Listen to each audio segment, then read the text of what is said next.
Now is the internet age. Everyone can easily own a mobile phone and access social platforms such as YouTube, X, TikTok, etc. They can query various information through Google. It stands to reason that a liar like Modi should not have 100 million fans on X because his scam is not very clever. But anyone who has studied the scams will understand that those successful scams are actually not very clever. In this video, we will discuss how Modi and BJP deceived Indians. When you go to work in the early morning, there is an email in your mailbox. The title is, "Please read it alone in a safe and private environment." The content is, "Hello, I am Makaka, the son of Chief Matata of the Hakuna tribe in Africa. My father was killed in a coup, and I was forced to flee to the United States. In a hurry, I didn't carry any money. Now I need your help to buy me a ticket to Paris, where there is our family's secret vault.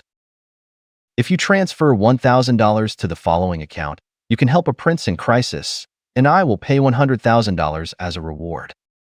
More importantly, we will become friends, and I don't mind you sharing my wealth. Please note that you must not reveal our secrets to anyone for the safety of our wealth." This is an early scam email full of loopholes.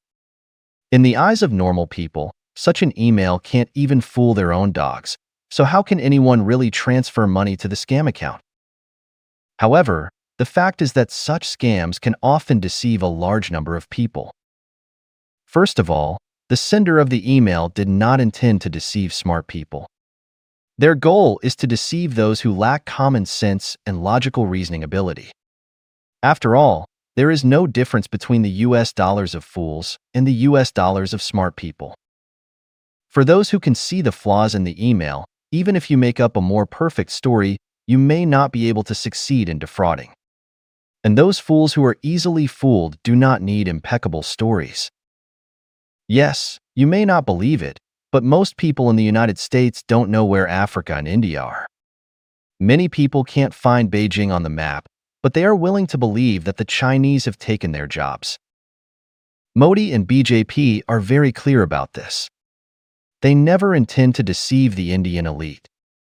Because most of these people have immigrated, or are about to immigrate to escape this shithole country. Those who didn't leave are basically people who have a lot of property in India or have good businesses. These people know what the outside world is like and that India is a backward country. It is difficult to deceive these people. However, among India's huge population of 1.4 billion, the number of elites does not exceed 100 million, and the remaining 1.3 billion people are easy to deceive. Many of them have never been to New Delhi in their lives, let alone to China and the United States. However, the votes of these people are equal to the votes of the elites in the election. So as long as they make up nonsense such as manufacturing center, technological power, superpower, Bharat Renaissance, and becoming a developed country in 2040, they can win votes. This is the core idea of Modi and BJP. They have never thought about building India seriously, but have been cheating through lies to get power. Then they use power to win over the rich and attack political opponents. As long as Modi stays in power long enough, he can completely control India. Fortunately, many Indians have awakened. BJP failed to win more than half of the seats alone in the third election, otherwise India would be in a state of no return. Let's go back to the scam email. Although it is very low level, it has the basic characteristics of a good scam, fully exploiting human greed and promising huge future benefits. With $1,000 investment, you can get 100 times the expected return, and you can also become friends with a prince and share his tens of millions or even hundreds of millions of dollars of wealth. Those who voted for Modi were also deceived by Modi's empty checks, and the root cause was greed. Many people sold their votes to the village chief for $10, or followed the instructions of local religious leaders to vote for Modi to show their respect for the gods. There are also many people who hope that they and their families can live in a country as prosperous as the United States. But it takes $1 million to invest in immigration to the United States, and investing in Modi's vote can live directly in a developed country in 2040. What's more, under Modi's leadership, India has become a superpower in 10 years. Although I don't know why the streets of superpowers are full of feces and garbage, superpowers are very rare after all. Only the United States can be called a superpower on the earth. India has now won the same title, instantly surpassing China and becoming the second in the world. What a great achievement! So, if you are defrauded of $1,000, if you don't receive the reward of $100,000, it is not a big loss to stop the loss in time. Just like Modi, who cheated the position of Prime Minister for 10 years, why can he still win a third term? In fact, anyone who is willing to believe the prince's fraudulent email is easy to deceive. After the $1,000 is received, these people will be immediately labeled as stupid and enter the next round. The prince arrived in Paris and the vault was entrusted to a French bank, but due to serious unrest in the country where the Hakuna tribe is located, the funds were frozen and $10,000 was required to unblock them. Those who do not have $10,000 will be told that a $5,000 grant will be fine. In short, there will be an amount suitable for you, corresponding to a high return. Believe it or not, most people will be deceived a second time. Because once most people make a choice, they will constantly give themselves psychological hints to convince themselves that the investment is right, even if they may also feel something abnormal. Because they are unwilling to face the cruel reality of being deceived and hope to recover their losses by increasing investment. Modi's fans are the same.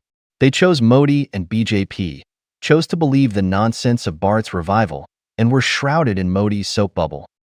They dare not burst the fantasy and face the cruel real world. Modi never worries about not being able to cash his boasts because he has many checks: superpower, space technology power, military power, World Manufacturing Center, World Office, member of Aircraft Carrier Club, member of Nuclear Power Club, member of Independent Fighter Club, AI power, IT power, 6G technology leader, Mars exploration, member of the Moon Club, the world's largest democracy, etc. As long as you want, you can always find the check you need. The task of Modi and BJP is to tell it on live TV. Bharat Renaissance, India #1. Then, there will always be victims who will tell their friends about their plans to fund the prince. Friends will tell him that you have been deceived, and there are many such scams. Anti-fraud propaganda videos will be circulated on the internet. Why can the scam continue? There are a large number of Modi opponents in India. They will constantly expose Modi's lies and tell Indian citizens that India is a shithole country and there is no hope under Modi's leadership. Why can Modi still win a third term? In fact, it is very easy to deal with. When the scammer knows that the target's friends are persuading him not to send money, he will tell the victim that your friends are jealous of you. Once you help me, you can not only get a reward of $100,000, but also become friends with a rich prince, and you don't have to work hard for a lifetime. But they have to worry about mortgages and utility bills, so they slander me. This trick is still not smart, but it works most of the time. Modi and BJP keep telling Indians. Those who attack India as a shithole country are unpatriotic and are traitors to India. They are afraid that India will become a superpower under the leadership of Modi and BJP. Those Westerners who post negative videos about India on YouTube are afraid that India will become a superpower and threaten their national interests. The Chinese are simply jealous of India's achievements. India's cow dung can drive spacecraft. Does China have so much cow dung? What's more, Modi has an ultimate artifact: religion. Hindus and low-caste people, don't worry about what you are suffering now. You are winning yourself a half-life in heaven. So, you will see that India has not built large-scale hydropower stations, solar power stations, wind power stations, and countless charging stations like China, but has built a bunch of temples. Modi frequently visits various Hindu temples and participates in sacrificial activities. Perhaps he should resign as Prime Minister of India and become a full-time Hindu high priest.